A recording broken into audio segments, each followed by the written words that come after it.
Hello friends, ನಮಸ್ಕಾರ ಎಲ್ಲರೂ ಹೇಗಿದ್ದೀರಿ? ಚೆನ್ನಾಗಿದ್ದೀರಾ ಅಂತ ಅಂದ್ಕೋತೀನಿ. Welcome to Harshika vlogs Kannada. ಇವತ್ತು ನಾನು ಒಂದು ಸಿಂಪಲ್ ರೆಸಿಪಿ ಮಾಡಿ ತೋರಿಸೋಣ ಅಂತ ಹೇಳಿ ವಿಡಿಯೋ ಮಾಡ್ತಾ ಇದ್ದೀನಿ. ಇದು ನನ್ನ ಫಸ್ಟ್ ವ್ಲಾಗ್. ಪ್ಲೀಸ್ ಸಪೋರ್ಟ್ ಮಾಡಿ. ಯಾರೆಲ್ಲ ಸಬ್ಸ್ಕ್ರೈಬ್ ಮಾಡದೆ ನಂದು ವಿಡಿಯೋ ನೋಡ್ತಾ ಇದ್ದೀರೋ ದಯವಿಟ್ಟು ಸಬ್ಸ್ಕ್ರೈಬ್ ಮಾಡಿ, ಹಾಗೆ ಒಂದು ಲೈಕ್ ಕೂಡ ಕೊಡಿ. ಇವತ್ತು ನಾನು ಹಸಿಮೆಣಸಿನ್ಕಾಯಿನೆಲ್ಲ ನೀಟಾಗಿ ತೊಟ್ಟೆಲ್ಲ ಬಿಡಿಸ್ಕೊಂಡು ಈ ಥರ ಬಾಕ್ಸಲ್ಲಿ ಹಾಕಿ ಎತ್ತಿಡ್ತಾ ಇದ್ದೀನಿ ಫ್ರಿಜ್ಜಲ್ಲಿ.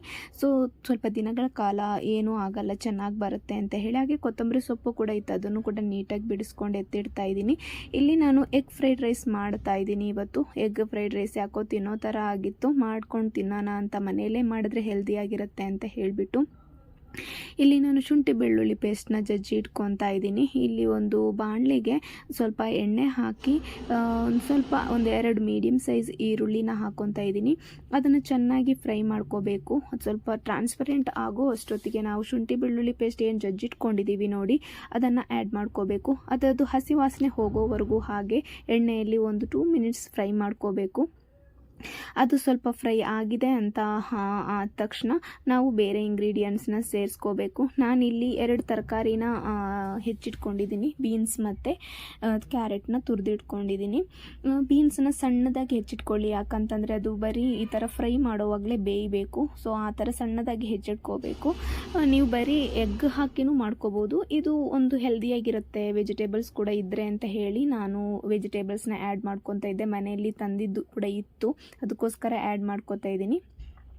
ಅದನ್ನು ಹಾಕ್ಕೊಂಡು ಸ್ವಲ್ಪ ಉಪ್ಪು ಆ್ಯಡ್ ಮಾಡಿಕೊಂಡು, ನಾನು ಅನ್ನ ಬೇಯೋಕ್ಕಿಟ್ಟಾಗ್ಲೂ ಸ್ವಲ್ಪ ಉಪ್ಪು ಆ್ಯಡ್ ಮಾಡ್ಕೊಂಡಿದ್ದೀನಿ. ಇವಾಗಲೂ ಸ್ವಲ್ಪ ಉಪ್ಪು ಹಾಕ್ಕೊತಾ ಇದ್ದೀನಿ. ಸ್ವಲ್ಪ ಫ್ರೈ ಮಾಡಿ ಮಸಾಲೆಗಳನ್ನ ಆ್ಯಡ್ ಮಾಡ್ತಾ ಇದ್ದೀನಿ. ಸ್ವಲ್ಪ ಅರಶಿನ ಸ್ವಲ್ಪ ಜಾಸ್ತಿ ನೋಡ್ಕೊಂಡು ಹಾಕ್ಕೊಳ್ಳಿ, ಅಂತಂದರೆ ಎಗ್ ಆಗಿರೋದ್ರಿಂದ ಸ್ಮೆಲ್ ಬರುತ್ತೆ, ಅದಕ್ಕೆ ಒಂದು ಸ್ವಲ್ಪ ಜಾಸ್ತಿ ಹಾಕ್ಕೊಳ್ಳಿ. ಹಾಗೆ ಧನಿಯಾ ಪೌಡ್ರ್ ಯೂಸ್ ಮಾಡ್ತಾ ಇದ್ದೀನಿ, ಜೀರಿಗೆ ಪೌಡ್ರ್ ಯೂಸ್ ಮಾಡ್ತಾ ಇದ್ದೀನಿ, ಹಾಗೆ ಕಾಳು ಮೆಣಸಿನ ಪೌಡರ್, ಹಾಗೆ ಸ್ವಲ್ಪ ಚಿಕನ್ ಮಸಾಲ, ಹಾಗೆ ಒಂಚೂರು ಗರಂ ಮಸಾಲ, ಹಾಗೆ ಇದು ಚಿಲ್ಲಿ ಪೌಡ್ರ್ ಆ್ಯಡ್ ಮಾಡ್ಕೊತಾ ಇದ್ದೀನಿ. ಇದಿಷ್ಟನ್ನ ಆ್ಯಡ್ ಮಾಡಿಕೊಂಡು ನೀಟಾಗಿ ಫ್ರೈ ಮಾಡ್ಕೊಳ್ಳಿ.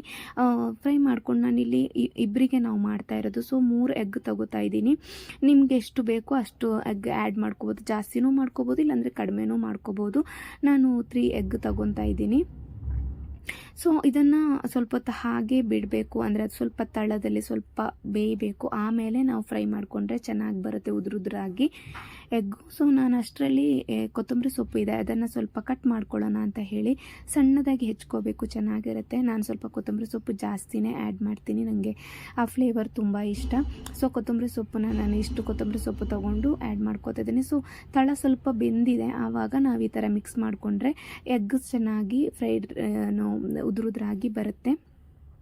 ಇಲ್ಲಿ ಮಸಾಲನೂ ಹಾಕಿರೋದ್ರಿಂದ ಅಷ್ಟು ಉದುರಾಗಿ ಬರಲ್ಲ, ಬಟ್ ಒಂದು ಸ್ವಲ್ಪ ಉದುರಾಗಿ ಟೇಸ್ಟ್ ಚೆನ್ನಾಗಿ ಬರುತ್ತೆ, ತಳದಲ್ಲಿ ಸ್ವಲ್ಪ ಬೆಂದಿದ್ರೆ. ಸೊ ಇದನ್ನ ಈ ಥರ ಎಗ್ ಬುರ್ಜಿ ಥರ ಮಾಡ್ಕೋಬೇಕು. ಇವಾಗ ನಾನು ರೈಸ್ ಬೇಯಿಸಿಟ್ಕೊಂಡಿದ್ದೀನಿ ನೋಡಿ, ಉಪ್ಪು ಹಾಕಿ ಬೇಯಿಸಿಟ್ಕೊಂಡಿರೋದು. ಸೊ ನಮಗೆ ಇಬ್ಬರಿಗೆ ಎಷ್ಟು ಬೇಕೋ ಅಷ್ಟು ಅನ್ನನ ಇದಕ್ಕೆ ಹಾಕಿಬಿಟ್ಟು ಮಿಕ್ಸ್ ಮಾಡ್ಕೊತಾ ಇದ್ದೀನಿ. ಸೊ ನೀಟಾಗಿ ಮಿಕ್ಸ್ ಮಾಡ್ಕೋಬೇಕು. ಮಿಕ್ಸ್ ಮಾಡಿಕೊಂಡು ಆದಮೇಲೆ ಕೊತ್ತಂಬರಿ ಸೊಪ್ಪು ಉದುರಿಸ್ಕೊಬೇಕು ಮೇಲ್ಗಡೆ. ಈ ಥರ ಮನೆಯಲ್ಲಿ ನಾವು ಹೆಲ್ದಿಯಾಗಿ ಮಾಡ್ಕೋಬೋದು ಎಗ್ ಫ್ರೈಡ್ ರೈಸ್ನ. ಬ್ಯಾಚುಲರ್ಸ್ ಹುಡುಗರಿಗೆಲ್ಲ ಇದು ಬೆಸ್ಟ್ ರೆಸಿಪಿ ಅಂತ ಹೇಳ್ಬೋದು. ಅಂದರೆ ಡ್ಯೂಟಿಯಿಂದ ಬಂದಿರ್ತಾರೆ, ಸೊ ಮಾಡೋದಕ್ಕೂ ಅಷ್ಟೊಂದು ಇಂಟ್ರೆಸ್ಟ್ ಇರಲ್ಲ ಅವ್ರಿಗೆ, ಹೊರಗಡೆ ತಿಂದು ಬರ್ತಾರೆ. ಸೊ ಈ ಟೈಮಲ್ಲಿ ನಾವು ಮನೆಯಲ್ಲೇ ಈ ಥರ ಇಂಗ್ರೀಡಿಯೆಂಟ್ಸ್ನ ಯೂಸ್ ಮಾಡ್ಕೊಂಡು ಈಸಿಯಾಗಿ ಎಗ್ ಫ್ರೈಡ್ ರೈಸ್ನ ಮಾಡ್ಕೋಬೋದು. ತುಂಬ ಟೇಸ್ಟಿಯಾಗಿರುತ್ತೆ. ನಾವು ಮಸಾಲೆಗಳನ್ನೆಲ್ಲ ಯೂಸ್ ಮಾಡಿರ್ತೀವಲ್ಲ, ತುಂಬ ಟೇಸ್ಟಿಯಾಗಿರುತ್ತೆ. ಈ ಥರ ಕೊತ್ತಂಬರಿ ಸೊಪ್ಪೆಲ್ಲ ಕಡಿಮೆನೂ ಹಾಕೊಬೋದು, ಜಾಸ್ತಿನೂ ಹಾಕೊಬೋದು. ನಾನು ಸ್ವಲ್ಪ ಜಾಸ್ತಿ ನನಗೆ ಇಷ್ಟ ಆಗಿರೋದ್ರಿಂದ ಸ್ವಲ್ಪ ಜಾಸ್ತಿ ಆ್ಯಡ್ ಮಾಡ್ಕೋತಾ ಇದ್ದೀನಿ, ಫ್ಲೇವರ್ ಚೆನ್ನಾಗಿರುತ್ತೆ ಅಂತ ಹೇಳಿ. ಸೊ ಈ ಥರ ನೀಟಾಗಿ ಮಿಕ್ಸ್ ಮಾಡ್ಕೋಬೇಕು. ಅದು ಮಸಾಲೆ ಎಲ್ಲ ಅನ್ನಕ್ಕೂ ಹಿಡಿಯೋ ಥರ ಮಿಕ್ಸ್ ಮಾಡ್ಕೋಬೇಕು. ಕಡಿಮೆ ಉರಿಯಲ್ಲಿ ಇಟ್ಬಿಟ್ಟು ಮಿಕ್ಸ್ ಮಾಡ್ಕೊಳ್ಳಿ. ಈ ಟೈಮಲ್ಲಿ ಉಪ್ಪು ಏನಾದರೂ ಬೇಕು ಅಂತಂದ್ರೂ ಆ್ಯಡ್ ಮಾಡ್ಕೋಬೋದು. ನೋಡಿ ಎಷ್ಟು ಚೆಂದಾಗಿ ಕಲರ್ಫುಲ್ಲಾಗಿ ಉದುರಾಗಿ ಬಂದಿದೆ. ಸೊ ಇದಿಷ್ಟಾದಮೇಲೆ ಒಂದು ಪ್ಲೇಟಿಗೆ ಸರ್ವ್ ಮಾಡಿಕೊಂಡು ಮೇಲ್ಗಡೆ ಈರುಳ್ಳಿ ಸ್ವಲ್ಪ ಉದುರಿಸ್ಕೊಂಡು ತಿಂತಾಯಿದ್ರೆ ನಮಗೆ ರೋಡ್ ಸೈಡಲ್ಲಿ ಸಿಗುವಂಥ ಎಗ್ ಫ್ರೈಡ್ ರೈಸಿಗಿಂತ ಹೆಲ್ದಿಯಾಗಿ ನಮಗೆ ನಾವೇ ಮಾಡ್ಕೊಂಡು ತಿನ್ಬೋದು. ಈ ಥರ ಇದಾಗಿತ್ತು ನನ್ನದು simple recipe. Thank you so much for watching. Thank you.